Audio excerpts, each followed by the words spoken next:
It is the Resistance Report for March 8th, 2017. Good evening. First of all, happy International Women's Day. Donald Trump responded to International Women's Day this morning with a tweet that said, "I have tremendous respect for women." Well, that's interesting because every time over the last several years when Donald Trump has gotten into trouble because he's shown lack of respect for women, he responds by saying, "I have tremendous respect for women." That is his standard response. Not only is that kind of a defensive response, but also it centers on whom? Donald Trump. And it centers on the issue of respect. In fact, if you didn't know Donald Trump, you might say that somebody who kept on saying the same thing about "I have respect for women" may have a problem with regard to respect for women, and also might be a little bit narcissistic in terms of thinking that it's all about him and all about respect. But of course, that's what we've come to expect from Donald Trump. Meanwhile, the Republican and Trump so-called American Health Care Act, so that's what they're calling it, the substitute, they say, for the Affordable Care Act or Obamacare, is running into harder and harder oceans, waves coming against it. Today, physician groups and hospital groups, even the American Medical Association, attacked the Republican plan as being woefully insufficient. It will not cover nearly enough Americans. It will not provide Americans with nearly enough of a subsidy so that they can afford health insurance for themselves. And meanwhile, the right wing of the Congressional Republican Party also came out against the American Health Care Act today in full force. The Koch brothers Political Front, as well as Freedom Works and Heritage Action, they're all saying that it goes too far. It provides too much benefit.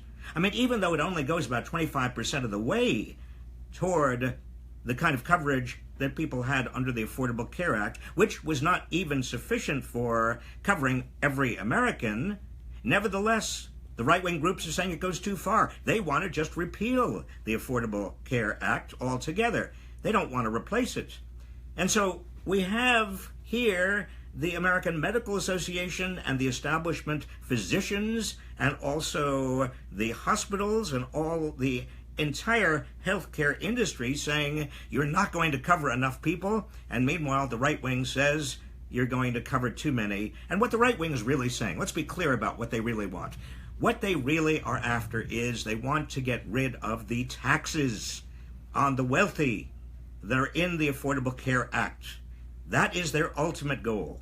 The top 1/10 of 1%, the richest 1/10 of 1% of Americans, well, they will get, if the Affordable Care Act is repealed and if even the Republican so-called replacement is put in, the top 1/10 of 1% will get an annual tax cut of almost $200,000 a year. They are the patrons of the Republican Party. They are the ones who are most upset about the Affordable Care Act from the beginning. And so that is what certainly the right-wing Republicans want, but the rest of the Republican Party wants it too, because that's what they're going to do. They're going to repeal that funding. That's a major reason why there's not enough funding there to cover people who had been covered under the Affordable Care Act. Now, when Democrats passed Obamacare in 2010, do you remember the hollering from the Republican Party about Democrats jamming it through, ramming it through Congress without enough information? Well, there were 6 months of reports and hearings and Congressional Budget Office data. Now, in 2 days, Republicans are already marking up the bill that they officially launched just 48 hours ago. They don't have any information. They haven't put out any information about cost or coverage. And when it comes to the Congressional Budget Office that does this kind of analysis, what does the White House say? Well, Sean Spicer said, if you're looking at the CBO, the Congressional Budget Office, for accuracy, you're looking at the wrong place. Well, Sean, where are you going to get accuracy? Where do you get nonpartisan accuracy if not the Congressional Budget Office? Do you expect that we're going to get nonpartisan accuracy from the Office of Management and Budget in the White House? Sean? Really? Talk about being rammed and railroaded without any discussion or any hearings. That's exactly what the Republicans are doing. They want to vote on this as fast as possible because they want to repeal, not replace, the Affordable Care Act. Now, let me give you an update on another related issue, and that is the grounds for impeaching Donald Trump. By my count, we have at least 4 grounds right now for impeaching him. Number 1, oh, and by the way, if you want to take out your handy-dandy little copy of your Constitution of the United States, I keep on urging you to get this in paperback. Look, in big print, very, very large print, and you can underline your favorite passages. I actually put it in yellow. Number 1, in taking the oath of office, a president promises to faithfully execute the laws and the Constitution of the United States. And this is right there in Article 2, Section 2. Well, Donald Trump, on Saturday, accused his predecessor of committing an impeachable offense, doing an illegal wiretap on Donald Trump during the election. When a president accuses another president of an impeachable offense and provides absolutely no evidence whatsoever, and then when people ask him for the evidence, he calls for an investigation. That seems to be is not faithfully executing the laws of the United States. In fact, it's playing fast and loose with the laws and the Constitution of the United States. So there you have number 1 ground for impeaching Donald Trump. A second ground for impeaching Donald Trump is what he's done to the First Amendment. Here again, go to your handy-dandy guide. The Constitution says that there shall be no law barring, respecting any establishment of religion or prohibiting the free exercise thereof. And it is right in the First Amendment to the Constitution. Well, Donald Trump has now twice initiated a Muslim ban. He says it's not a Muslim ban, but we know it is a Muslim ban. It only applies to 6 predominantly Muslim countries, and he told his assistant, Rudy Giuliani, that that's exactly what he was going to do. A ban on Muslims that violates the Constitution. There's a third reason. Donald Trump, in saying that the press is the enemy of the people, and then turning around and saying he's only going to have a press conference and invite to press conferences only press outlets, media outlets that have been friendly to him, that have not criticized him, that is also a violation of the Constitution, because also right here in the First Amendment, there is a provision for the free exercise of the press. Nothing can be done to abridge the freedom of the press. If you're saying to the press you can't even have attendance at a press conference if you criticize the president, that is abridging the freedom of the press. That violates the First Amendment to the Constitution, the third impeachable offense. The fourth impeachable offense that I have counted, actually, we're on our way to finding out about this. We don't know everything. Just put this, an asterisk, next to this one. Article 3, Section 3 of the Constitution defines treason against the United States as adhering to their enemies, giving them aid and comfort. We don't know yet, but the evidence is mounting that Donald Trump actually did provide aid and comfort, adhering to the largest country, most powerful country that has nuclear warheads aimed at the United States, and that is Russia. But I want to spend a little bit of time on the fifth ground for impeaching Donald Trump, and that is Article 1, Section 9. It's called the Emoluments Clause of the Constitution. It stands for a very simple proposition, and that is, in Article 1, Section 9, no official of the government can take anything of value from a foreign government.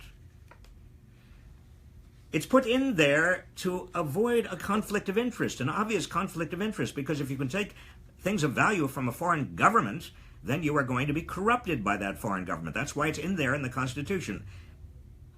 Well, we know that Donald Trump has this fancy hotel called the Trump International Hotel right on Pennsylvania Avenue, and he's been pushing in all sorts of ways foreign dignitaries and delegations to stay at the Trump International Hotel, and he profits from that directly. He is the person who owns the Trump International Hotel along with his family. But there's something else, and it happened today. China has just granted preliminary approval for 38 new Trump trademarks in China. Now, this paves the way for Trump to develop a host of branded Trump businesses in China, including hotels and resorts and spas and restaurants and insurance companies and finance companies and real estate companies and restaurants, and they're all lined up, and they all are going to have a big Trump label on them, and Trump is going to pocket a lot of money.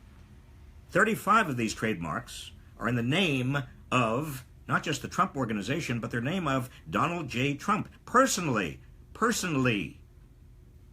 The other 3 are under DTM Operations LLC, of which Donald J. Trump owns 100%. Now, we also know that Donald Trump did accede to China's wish that he embrace China's one China policy and not recognize Taiwan.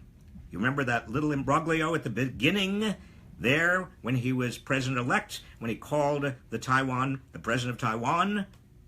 Well, the Chinese were upset, and he relented, and he gave the Chinese what they want. Ethics lawyers across the political spectrum are looking at what China did today and are aghast. They are saying that it could very well violate the Constitution's prohibition on emoluments. Dan Plain, who was director of Simone IP Services, which is a Hong Kong intellectual property company, and he knows about how difficult it is to get a trademark agreement through China. He said, for all these marks to sail through so quickly and cleanly with no similar marks, no identical marks, no issues with specifications, boy, he said, is that weird? Weird? Yes, it is weird unless you look at what Donald Trump gave away to China to get that and what China thinks he's going to continue to give China in the future. Richard Painter, who served as chief ethics officer for the George W. Bush administration, said the volume of these new approvals, these trademark approvals today by the Chinese should raise red flags. With so many trademarks being granted over such a short period of time, the question has to arise as to whether there's an accommodation in at least some of them. An accommodation, that it means a deal, the art of the deal. My friends, the question is no longer whether there are grounds to impeach Donald Trump. That's not the issue. The issue now is whether there is the political will to impeach Donald Trump. And as you know, you Constitution watchers, just go to your little handy-dandy Constitution. Articles of impeachment have got to begin. A bill of impeachment has got to begin in the House of Representatives. You're not going to get it with Republicans in control of the House of Representatives, at least not now. And so, once again, it comes back to flipping the House of Representatives and the Senate in 2018. Now, as I've said before, there may be some Republicans with scruples and courage who would vote in favor of articles of impeachment, and I'm not suggesting that we be, all of us, so partisan that we only vote for Democrats. Any Republican who has backbone, let's support him or her as well. But let's be realistic about all this. I'm going to turn to your questions in a minute, but I just want to be very realistic. we cannot normalize what Donald Trump is doing to the United States. We cannot say this is just partisanship. This is just a very conservative Republican. No, Donald Trump is playing fast and loose with our democracy.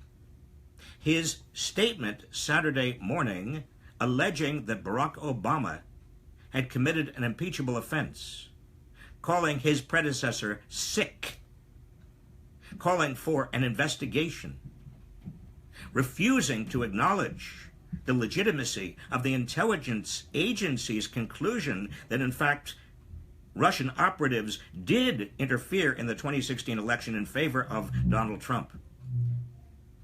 And also the increasing evidence we have about what Trump has done and his associates have done with regard to Russia and the Russian connections and the conflicts of interest and how he has treated the press and how he has treated courts that he disagrees with. In all these respects, we are not dealing with normalcy. And we must not normalize this. This is a clear and present danger to our democracy. Now your questions. Chris Reap, has there been any progress on the emoluments clause for number 45, that is for Trump? Is the investigation continuing? Yes, there is a lawsuit. The lawsuit is being brought by the ethics officers of both the Obama and the George W. Bush administration, along with several others. We don't know yet, because there's been no ruling by the courts as to whether they have standing to bring this case. We'll find out, hopefully, shortly. I will be among the first to let you know. Dominic Berkeley, is there a way to hold the Republicans in Congress accountable for ignoring all of these grounds for impeachment? Dominic, there is a way to hold them accountable. It's called voting them out. Mark Tanney, how do we motivate people to rally around the issue of Republicans' failure to properly investigate the possibility of Russian collusion with the Trump campaign? Well, Mark, I think this is where the press has to take some responsibility and be accountable. Instead of just simply looking at the scandal of the day or the outrage of the day, we've got to count on our press to investigate.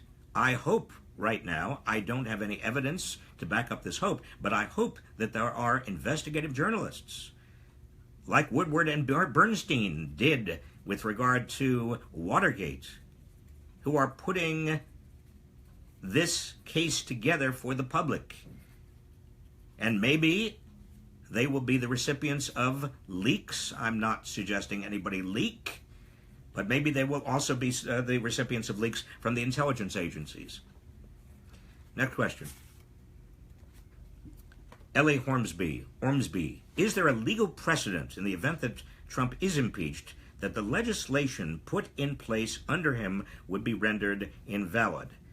Ellie, there is no legal precedent for that. That is, the assumption, even if a president is impeached, is that everything he did and signed into law before that is valid, because obviously the other branches of government are also involved, or even an executive order is presumed to be valid, which is a very good argument, I think, for not moving forward with certain critical issues like the Gorsuch nomination until we have evidence, we have proof that Donald Trump is the legitimate president.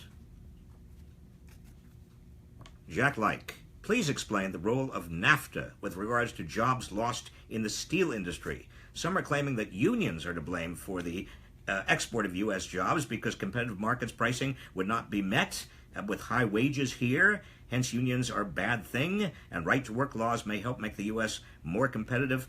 Jack, let me just say this. We can have a lot of jobs here in the United States if they are very low-paying jobs. In other words, there is no secret to creating a lot of jobs that pay very, very little. If that's our goal, that's not an appropriate goal. The goal should be many jobs that are high-paying jobs. The way we get high-paying jobs, one of the ways is we have unions who are demanding a share of the gains from productivity improvements. Now, this economy is not a bad economy. In terms of the economic data overall, we are very productive, and we are about twice the size that we were in 1980 as an economy overall. The problem is most people have not had any of the benefits of that growth. Most people who used to be union workers, or are union workers, or blue-collar workers, or working class people, or poor people, or Trump supporters, they didn't get any of the benefits of that growth. And as a result of that, the jobs that are available are lousy jobs. They don't pay very much. And so when Donald Trump only talks about jobs, he's missing a big part of the equation. When people say we want right-to-work laws because we don't want unions, because we don't want unions to be interfering with job creation, they're missing half of the equation. And half of the equation is good jobs. What's the point of having all these jobs if they're lousy jobs? 2 more questions.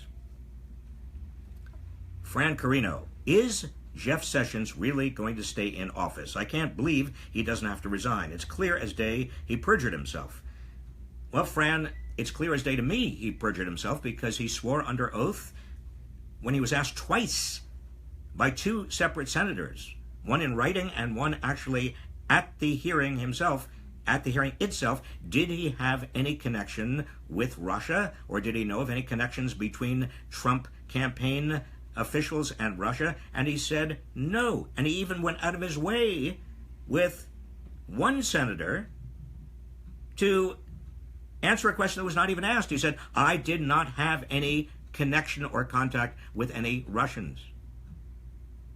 Now, as I've said before in our little broadcast here, Jeff Sessions could have answered by saying, well, I did contact the Russian ambassador, but that really is not at issue here because you're more concerned about any issues I might have talked about with the Russian ambassador about the Trump campaign. But he didn't say that. He didn't qualify that. He just said no, he had no contacts. And then it comes out he did have 2 meetings with the Russian ambassador. Now, that to me, that is perjury.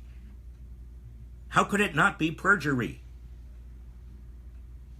What there needs to be right now is an inquiry initiated on the Hill, on Capitol Hill, by Democrats and by Republicans who have scruples into that particular question of perjury. The committee itself, the Senate Judiciary Committee, in front of which Jeff Sessions perjured himself, ought to be making that inquiry right now. The fact that it's not means that the Democrats on that committee presumably are being squelched.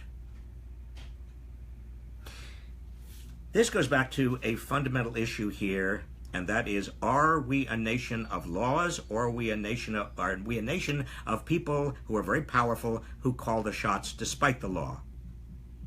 And that is the central issue in the Trump administration with regard to everything that I have been talking about. Final question.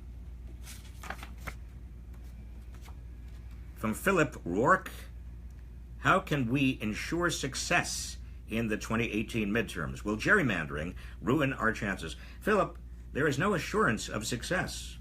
In fact, it's going to be a very hard thing to pull off, given the enormous majority that the Republicans have in the House right now, and also the fact that more Democratic senatorial seats are going to be up in 2018 than Republican seats. Nevertheless, if you and I and everybody you know works hard, if we make this the kind of uprising that we have already begun to create in this country, then the Republicans don't stand a chance. Because who is it who's motivated? Who is it who is energized? Who is mobilized now against what's happening, against the extraordinary abuses of power, starting right with Donald Trump, the undermining of our democracy,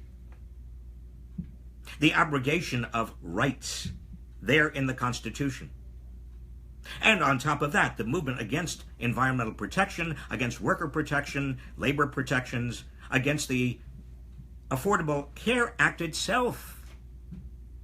Working people who voted for Donald Trump, I hope, over the next year and a half or 2 years leading up to 2018, you understand the bad deal you got. It was a bait and switch operation by one of America's biggest con artists called Donald J. Trump.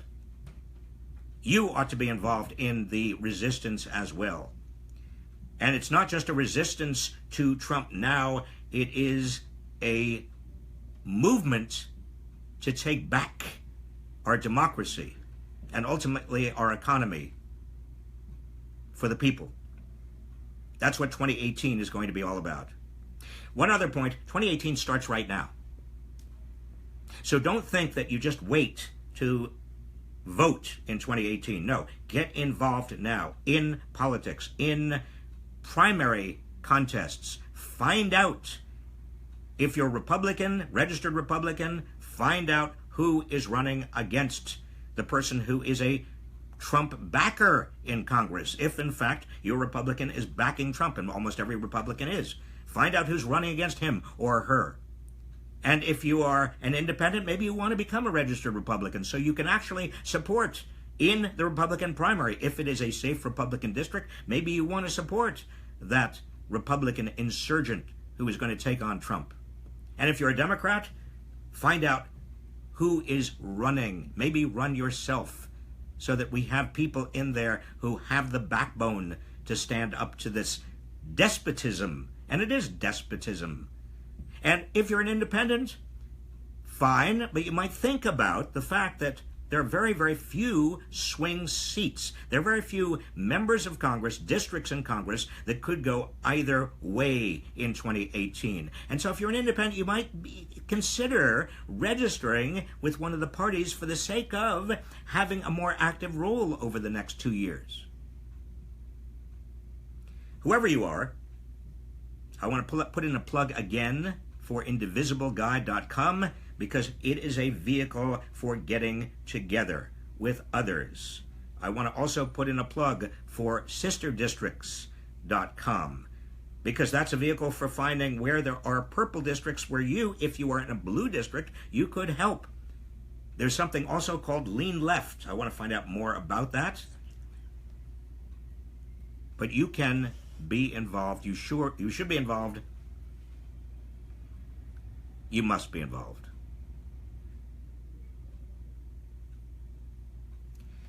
That ends the resistance report for tonight. I'll see you tomorrow.